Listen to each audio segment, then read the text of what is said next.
Intro. Hello and welcome. So, you're interested in studying sustainability at a graduate level, maybe even changing the world a little, but the path forward seems, opaque. It's a labyrinth of tuition fees, cryptic funding pages, programs that all sound vaguely similar. And if you're from the global south, the additional challenge of finding scholarships that are actually meant for you can feel like searching for a specific needle in a global haystack of needles. It's overwhelming, and frankly, it can be a huge barrier to entry for the very people whose perspectives are most needed in these conversations. This video is an attempt to cut through some of that noise. It's an act of radical transparency, or at least as radical as one can be in 6 minutes. We're about to embark on a high-speed journey through 10 of the world's top sustainability programs. I've done the initial legwork, digging into their structures, their funding models, scholarships explicitly targeted towards students from developing nations. This isn't a deep dive, it's a series of verified snapshots. Think of this as a menu, or perhaps a pre-flight checklist. Quick verified snapshots of 10 top sustainability programs, tuition, targeted scholarships for the Global South, founding notes, funding highlights. 13 pages, 6 minutes total. Let's go. And remember, the goal here is not just information, but connection, to connect you with a potential future. Chapter 1. Welcome. This is a rapid, but I hope useful, overview. Taking quick, verified snapshots of 10 leading sustainability schools, tuition structures, targeted scholarships for students from the Global South, founding notes, history and focus, major funding highlights, designed as a first pass, a tool to help you triage many options, 13 pages in about 6 minutes, brisk pace, just enough to decide where to dig deeper. So, buckle up, let's begin. Chapter 2. First up, Stanford. The Doerr School of Sustainability is a relatively new creation, founded in 2022 with a staggering $1.1 billion gift. It represents a major consolidation, bringing together multiple existing departments and institutes under one very large, very well-funded roof. This is Stanford's big strategic bet on becoming the global leader in climate and sustainability solutions, aiming to bridge science, engineering, and policy. Regarding cost, it follows the university-wide tuition schedules, which, I don't need to tell you, are significant. However, the key thing to note is that the school emphasizes that many of its graduate students are fully supported through school-specific fellowships, research assistantships, teaching assistantships, which often come with a stipend and tuition remission, and various endowed scholarships. Your first port of call should be the specific funding pages on the Doerr School's website. Chapter 3. Next, we cross the country to Cambridge, Massachusetts, and Harvard. Harvard's approach is more decentralized. The key player is the Salata Institute for Climate and Sustainability, established in 2022 with a $200 million gift. It doesn't grant degrees but coordinates climate and environment work across the university. Kennedy School, Law School, School of Public Health. Tuition and funding depend on the specific Harvard school and program. There isn't one single price tag. Salata and other centers act as a funding hub. Project grants, travel grants for research, postdoctoral fellowships. Funding is often hosted at the individual school level, so target the specific program you want. Chapter 4. Just down the river from Harvard is MIT. For about a decade, its hub was the Environmental Solutions Initiative, or ESI, which began around 2014. The ESI played a crucial role in seeding research, creating educational programs, and fostering community. Around 2025, ESI's activities were redistributed to embed sustainability across core departments and labs, rather than siloed in a separate initiative. Like Harvard, tuition varies by program. The financial silver lining. A very high percentage of graduate students at MIT receive robust support through research assistantships, teaching assistantships, and institute-level or program-specific fellowships, Chapter 5.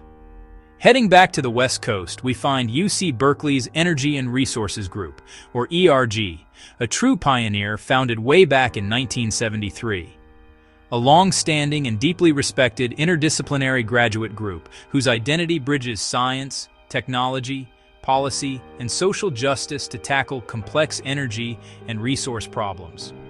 As a public university, Berkeley has a two-tiered fee structure, one for California residents and a higher one for out-of-state and international students.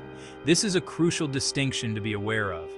ERG points students to a wider ecosystem: departmental funding, university-wide block grants, and external fellowships, which its students have a strong track record of winning.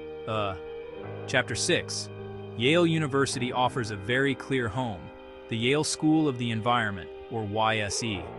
With roots stretching back over a century from the original Yale Forest School, YSE trains leaders for environmental stewardship. It publishes detailed tuition and cost of attendance. The standout is the 3 Cairns Scholars Program, designed to meet the full demonstrated tuition need for qualified students from the Global South, making a Yale education potentially accessible compared to many peers. This is a scholarship you need to know about, you know. Chapter 7. In the heart of New York City, Columbia University has made a massive commitment with the Columbia Climate School, the first new school at the university in 25 years. It builds upon the world-renowned Earth Institute and aims to be a global hub for research and education on climate change, a nexus for policy, finance, and science. The Climate School provides detailed cost of attendance estimates, a helpful planning start. It runs a portfolio of scholarships, broad Dean's Awards for exceptional applicants, and funds specific to certain master's programs. Importantly, look closely at individual program pages. Some include region-targeted scholarships for students from specific parts of the world. Chapter 8. The Environmental Change Institute at Oxford has led for over 30 years across climate, energy, and ecosystems, offering highly regarded MSc programs that attract a global student body. Like Berkeley, Oxford has tiered fees, different rates for home versus overseas students, but also a vast ecosystem of aid. University scholarships like Clarendon and Weidenfeld-Hoffmann, and department-level bursaries, with some targeted funding for applicants from lower-income countries. Chapter 9. Wageningen University and Research is a global powerhouse in agriculture, food systems, and the environment. It's very open to international students and lists explicit targeted scholarships: the Africa Scholarship Program for talented students across the continent, the Anne van den Ban Fund for students from developing countries, plus merit-based excellence program fellowships. For Global South students focused on food and environment, WUR's scholarship page is essential reading. Chapter 10, ETH Zurich, think of it as the MIT of continental Europe. Its Department of Environmental Systems Science focuses on ecosystems, atmospheric science, and human-environment interactions with Swiss rigor and technical excellence. ETH's public tuition fees are relatively modest for all students, including internationals. On top of that, the Excellence Scholarship and Opportunity Program, ESOP, can provide a full tuition waiver plus a generous stipend for living costs. You know, back in the US, we land in Ann Arbor. University of Michigan's School for Environment and Sustainability, or SEAS, is a dedicated school with a long history, known for interdisciplinary problem-solving approaches and required applied master's projects with external partners. SEAS posts costs by residency, Michigan resident versus non-resident. Funding is a mosaic. Internal grants and project-specific scholarships often support work in developing regions. Many students combine school-level support with prestigious externals. For example, the Dow Sustainability Fellows Program. So, to quickly recap, I've pointed you to program pages and, where possible, the Finance Fellowship pages, calling out explicitly Global South or country-targeted scholarships I could verify. Yale's 3 Cairns Scholars, WUR's Africa Scholarship Program, ETH's ESOP, often the most direct pathways to funding. What I have not included: full postal mailing addresses, exhaustive tuition tables, complete faculty lists, and alumni outcomes. But that's the point. This is the appetizer. Any one entry can be expanded into a main course on your request. We've glanced at 10 institutions, different philosophies, price tags, and opportunities. The purpose was to empower your next step. Which school should I expand into a full-sourced profile? Exact mailing address, line item tuition and fees, named faculty and alumni outcomes. Pick one. Let me know in the comments, and I'll build that video. Your feedback directs the future of this channel. 10 snapshots, 10 potential futures. The best program is a personal calculus of cost, culture, focus, opportunity. I hope this overview narrowed the field, from overwhelmed to a few concrete possibilities. Maybe a specific scholarship caught your eye, or a school's research focus resonated. That's the starting point.